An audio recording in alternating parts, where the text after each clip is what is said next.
Hello and welcome back to another video on my channel. I hope everyone is doing good. I hope everyone is well. Now, there's been an unprecedented press conference. Well, actually, I've seen a few managers do a sort of a post-AFCON press conference, but not directly after AFCON, like a few weeks after the AFCON has finished. I saw it especially with Morocco. I think Halil Hodzic did one. So Djamel Belmadi, of course, is in Algeria at the moment. And rather than give an interview to like a company or a journalist, he's decided to just hold a press conference where anyone can ask questions, and it's sort of like a post-mortem of the AFCON that we just had.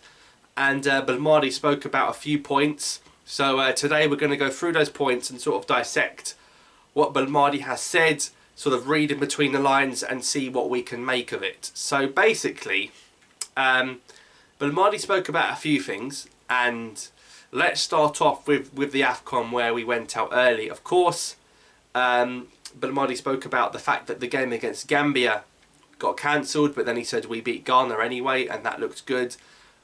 He spoke about the conditions of the pitch in Douala, and they expected a better playing surface. But the key point he said about AFCON, which I think is the biggest shock to me, is that he said of the 28 players he took, 23 of them had COVID at some point. Which, you know, we knew there was a couple of cases before the tournament started, but if he's saying that 23 of our squad had COVID, that's massive. And we know he also said Yusuf Belali had COVID and could barely train with the tournament starting, and that maybe was why Belali had a poor tournament. So if that is the case, that 23 of the 28-man squad had COVID, like, we would have had no chance. Of course, they were saying Zarouki and Adamu Nurse were the key ones with COVID, but if plenty of others were playing, you know, just recovering from COVID, that's going to have a massive impact on the game, particularly playing in humidity where fatigue's a big deal, you know. And he said a lot of the staff had COVID as well. That's a huge shock to me, and I think a lot of teams actually suffered with COVID, but we never had any idea that 23 players had it, so that was a big problem. So going into that Cameroon double-header, we need to make sure everyone is COVID-free, and if someone's got it, just leave them out of the squad, basically. So yeah, that was a big deal. So ultimately, that was one of the key reasons of Algeria departing AFCON 2021 early. He was also asked about the Andy Delort situation, and I think it's pretty clear that Delort's not coming back. Well, not coming back while Belmadi is the manager of Algeria, that's for sure. Now, Belmadi said, I've got nothing personal against Delort, but he said even if it was Mahrez that said, I don't want to play, I want to stick with my club for a few months, he said he wouldn't call up Mahrez. So it's nothing personal that it's Delort.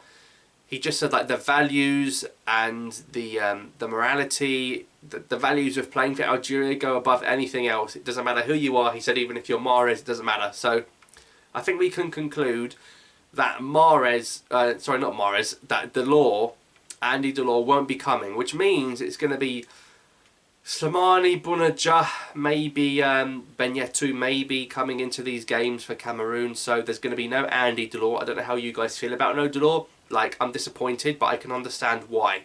If you're going to put the national team first above success and the values of the team and picking your country before anything else, then fair enough, I can't argue against that.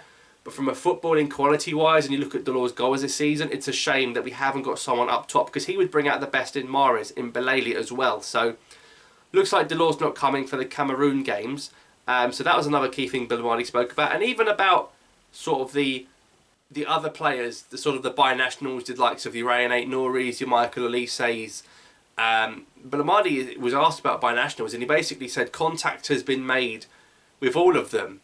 Now, I think that's true to an extent. Contact has been made with a lot of binational players. You look at Ramiz Zarouki and Ahmed Touba that have come into the squad in the past couple of years, but how hard have we tried with the contact made? That's what I want to know. Have we tried and sat down with the families? Have we promised packages? Have we given playing time assurances? Have we just picked up the phone or sent an email and that's it? So it depends on the extent of the contact being made to the binational players. So maybe we'll see one or two new faces, but I'm of the opinion that you're going to see a lot more come if Algeria qualify, which is a sad reality that suddenly everyone's going to want to play for Algeria if we make the World Cup.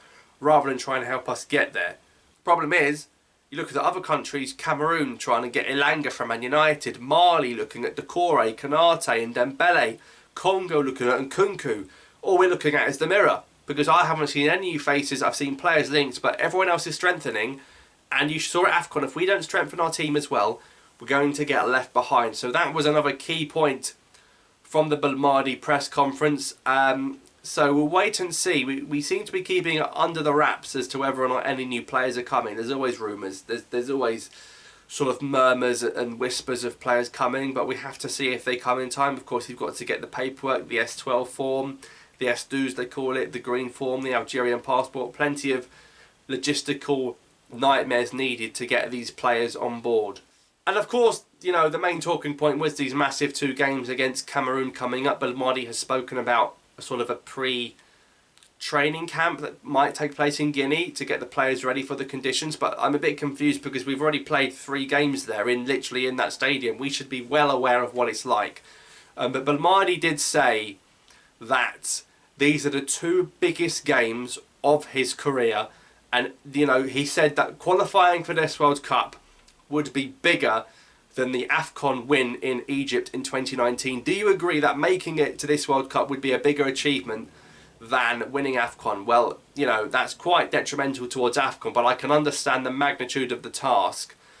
A, having to beat a tough Cameroon side, and B, getting to a World Cup that's in the Middle East. You know, 2 massive incentives. So I do agree with that again to an extent. What do you guys think? Would making this World Cup supersede winning AFCON in Egypt? Let me know in the comments down below. But he pretty much said these are the 2 biggest games ever in his career, both player and manager. And you also then get the impression that if Belmadi was to lose to Cameroon, that he would leave. That he'd leave the job if Algeria didn't make the World Cup, which is a scary thought of where Algeria go if Belmadi does go now. But I gauge the fact that he'll be gone if we don't make the World Cup. Whether he'll be fired or whether he'll leave, it'll be one of the 2. So I agree, it is 2 massive games. You can't underestimate. He wants Bleeder full, he said.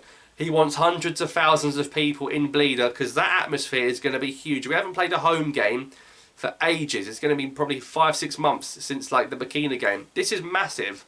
And the 12th man is going to make a huge difference in this game. So Belmadi wants this stadium full. I'm sure we'll sell it out by 10 AM. I'm sure the stadium will be full like a day before kickoff. It's going to be massive. So not long at all, to be honest. We're looking at the best part of the month until those Cameroon games. So those are sort of the key talking points I got from the Belmadi press conference. And it's interesting that he decided to hold one now.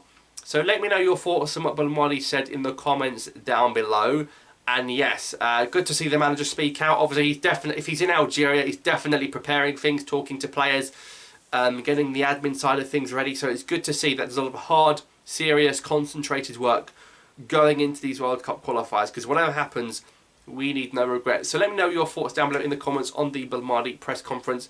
Thanks for watching, subscribe for more, and I'll see you next time.